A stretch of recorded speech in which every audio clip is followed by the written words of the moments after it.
Underground Hype Productions Network. What it is, ladies and gentlemen, it's the one and only T-Style Isaac Kennedy, alias T-Style Belafonte, alias T-Style Schwarzenegger, alias T-Style Ferrigno, alias that nigga T-Style. So with that being said, thank y'all for tuning in to another edition of Cinematic Fanatic 870 with yours truly, T-Style, talking shit once again. Now, who I'm going to talk about in this segment is a man who recently passed this year, the late great Carl Weathers, or as we know him in the streets as Apollo Creed, or Dylan from Predator, or even Action Jackson. So it's all good, man. But Carl Weathers, man, man, come on, man. He was larger than life, man. Like, just his presence, man. You know, when you saw him as an extra or whatnot like that and shit. When you first saw him, whatever encounter you had with, like, the first seeing the dude, man, like, dude was off the chain. Like, seriously. Like, you gotta realize Carl Weathers, he came up in that era of every black actor, you know, studying Sidney Poitier, studying Harry Belafonte, you know, studying just, you know, well, actually it was Sidney Poitier. He was the one that he on that level. So even he said it in here. He was like, man, if he first saw Sidney, you know, Sidney made him want to act. So Carl Weathers, man, like, listen, Carl Weathers had an extraordinary life, ladies and gentlemen. He was born January 14th, 1948 in New Orleans, Louisiana. He was on it, ladies and gentlemen, from the South and stuff. Coming up, man, you know, he was a natural born athlete, all-star, everything.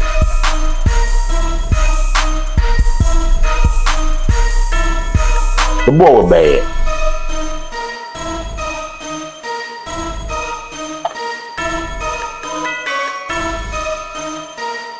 He was born in New Orleans. His father was a day laborer. They didn't really say much about his mom, whatnot. So, as an 8th grade student, he earned an athletic scholarship to St. Augustine High School, a private school. He was all-around athlete, involved in boxing, football, gymnastics, judo, soccer, and wrestling.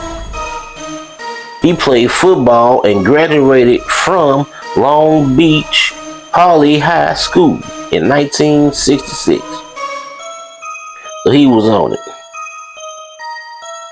He played football as a defensive end in college.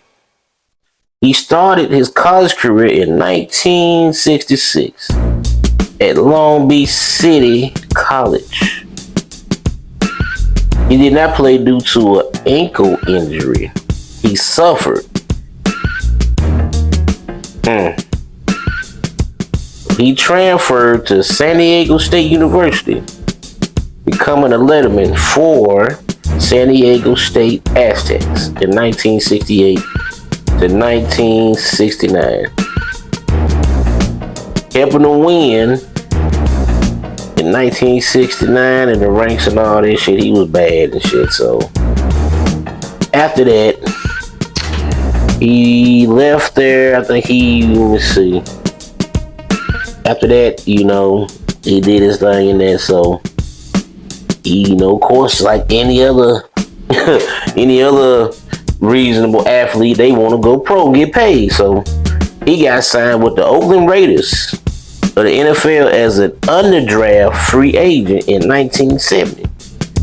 Now playing as a linebacker, Weathers played in 7 games for the Raiders in 1970, helping them win the AFC West Division title on their way to the first ever AFC championship game.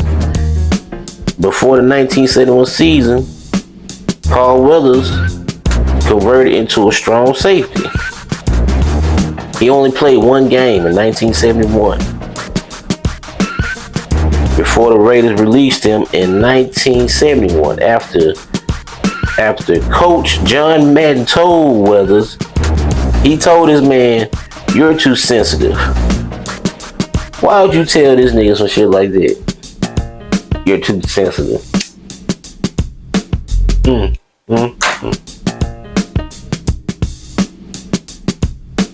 And little did he know that would cause a chain reaction in the time variant. So, after that, later that month, he signed with the BC Lions of the Canadian League, or the CFL, Canadian Football League.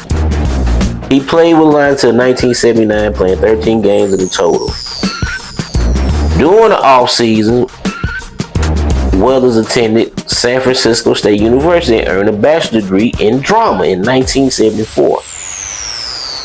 Let you know the man was on it.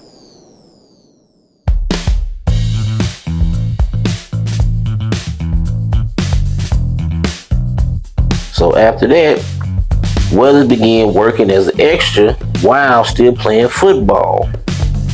And you know one of the movies was, ladies and gentlemen? His first significant roles in 2 blaxploitation films directed by his longtime friend Arthur Marks. Now, if you're a Cinematic Fanatic like I am, you know who Arthur Marks is. Bucktown, USA. Friday Foster. He was in these movies, y'all. Cause I remember him in Friday Foster. He was cold in Friday Foster, man. You just couldn't make me believe that Yacht Dakota, with all due respect, killed him off like that. But y'all gotta check it out. So after that, he did an episode of Good Times. I remember the episode. It was the episode where JJ had to paint the woman. She wanted a nude picture, but she had to wear a blouse, you know, and shit like that. So this nigga followed her to the apartment, so he was finna fuck up JJ. It really gonna be dynamite then. But James came and saved him and shit, but he did a great part. He was funny at that shit. He kept grabbing JJ. I don't believe it. You mean this bag of bones beat my record? I said, damn. He thought JJ was hitting it, but I ain't gonna lie, she was bad though. So after that, he was in the episode of Kung Fu, The Brothers Came. He was in the episode of, and then he was in another episode I think called Cannon, or whatever the show was and shit. He was in Starsky and Hutch. Then he was in Barnaby Jones. Then this is his big break to fame right here. So while auditioning for the role of Apollo Creed alongside Sylvester Stallone in Rocky, Weathers criticized Stallone's acting, which would lead him to get in the role. So basically, they was in the audition, whatever and shit. Little did he know that Sylvester Stallone wrote the movie.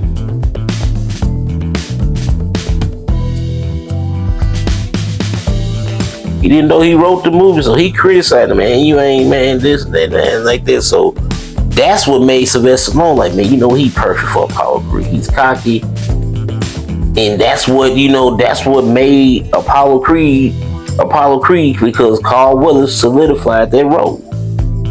They could have easily got somebody else to play Apollo Creed. But you think they would have did a good job like Carl Weathers did? I think not, but hey, everybody has their own opinion about shit. So after that, that was a smash and all that. Of course, we know who Apollo Creed really was, and that's real life, which was Muhammad Ali, the greatest of all time. The crazy part about it, Sylvester Stallone got the whole influence from like Muhammad Ali and Buffalo, whatever the dude was. He had knocked down. Well, Ali claimed he tripped, but that's another thing. But so after that, so his character is hot. So of course you know they got to come with the sequel. So he reprised the role of Apollo Creed in the next 3 Rockies. Rocky 2, my favorite. Rocky 3, my other favorite. And Rocky 4, it's my favorite only because they had to kill him off on that shit, man. Like, everybody remember that shit. I'm talking about, if you actually look at this scene, he actually being on like some hip-hop shit. You got James Brown bring you out and all that shit like that, the whole show and shit. And little do he know, he finna face off against Ivan Drago. I'll never forget that shit, boy. When he hit that nigga gloves, his shit didn't move. It was over with. It was over with, ladies and gentlemen. It was over with. And he punished that dude, man. Had him skipping across the ring. He told him, don't throw in the towel. Like, dog, like, you wanna die for this shit? Are you serious? What are you dying for? Like, dog, come on, dog. Like, you didn't have to do the fight. Even Rocky told you, like, dog, you ain't got nothing to prove, man. You the champion. But I was kind of disappointed they could have brought him back in the Creed movies and shit. It was based off his shit, but hey, you ain't the writer, so then after that, you know, he pretty much, man, like, he had it on lock. He did a television, like, I forgot the shows.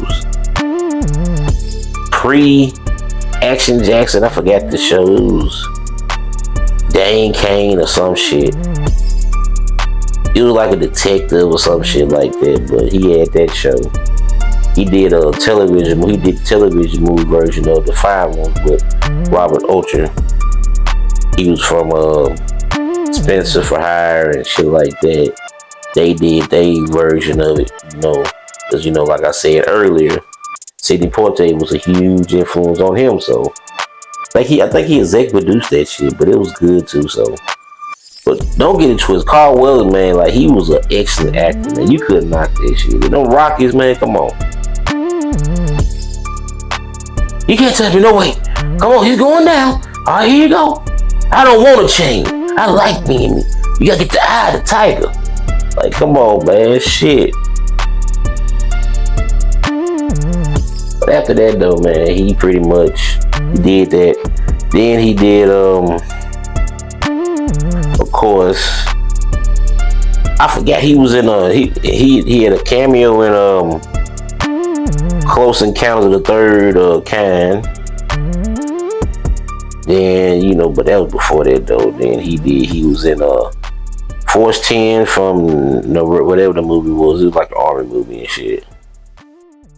Then he did one of my favorite roles in Predator with Arnold Schwarzenegger, Bill Duke, all of them. Jesse the Body Ventura and all that shit. His character was Dylan. He was the CIA nigga. And this is my theory on his character. He knew about the Predator.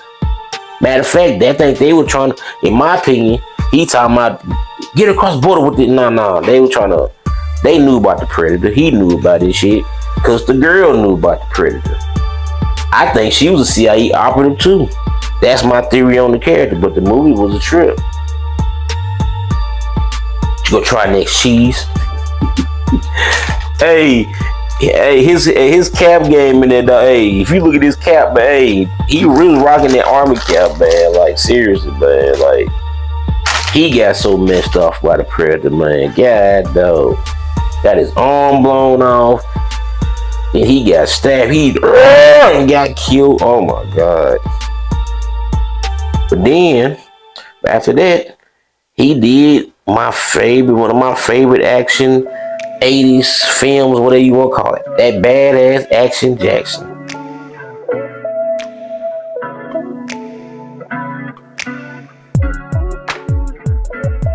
Action Jackson was off the chain. And his co-star Vanity, oh my God. Bill Duke was in the movie with him. He was his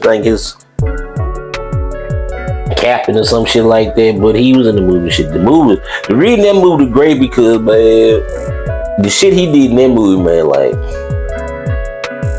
you flipping over taxi cabs and shit, and you just do it all, like, but the movie was off the chain, man, like, seriously. That's one of my favorite movies. He did like a kind of like another version of it. It was called Hurricane Smith. He shot that shit in Australia. That was like in '92 and shit. Then he did an episode of Saturday Night Live and shit. So he was hot. So after that, he was in a music video. Michael Jackson, Liberian Girl. And reading, I remember that shit because he was talking with Whoopi Goldberg. Yeah, Whoopi, yeah, it'd be nice. Mike asked me today. Whoopi like, nigga, please. That shit was so funny.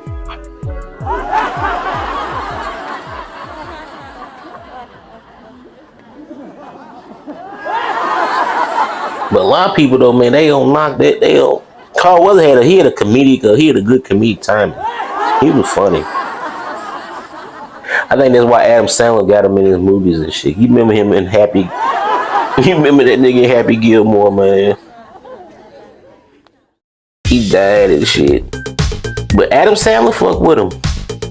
A lot of people used to fuck with Carl Weathers and shit, man. Then after that, he started doing In the Heat of the Night. And shit because Henry, I think, what's his name? The Rollins dude, he was drugged, alcohol, so they ended up just saying, fuck it, man, we got to put your ass in rehab or fire you, whatever, shit like that. But he came and took over that role.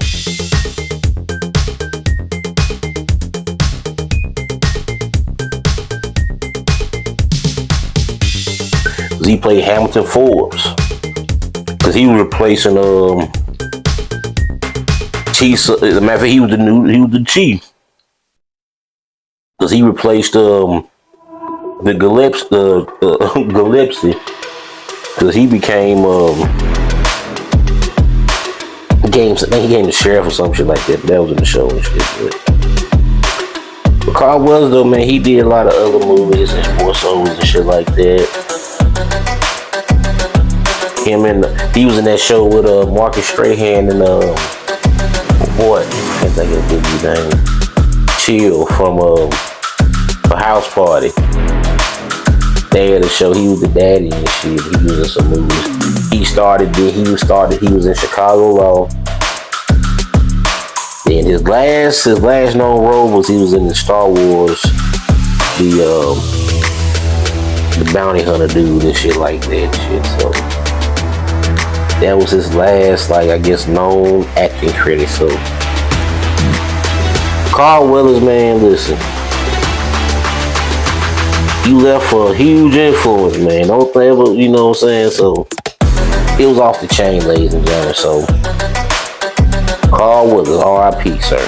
Thank you for the influence, sir. Thank you for influencing the whole T-Style persona. With that being said, that's it, ladies and gentlemen. See y'all on the flip side.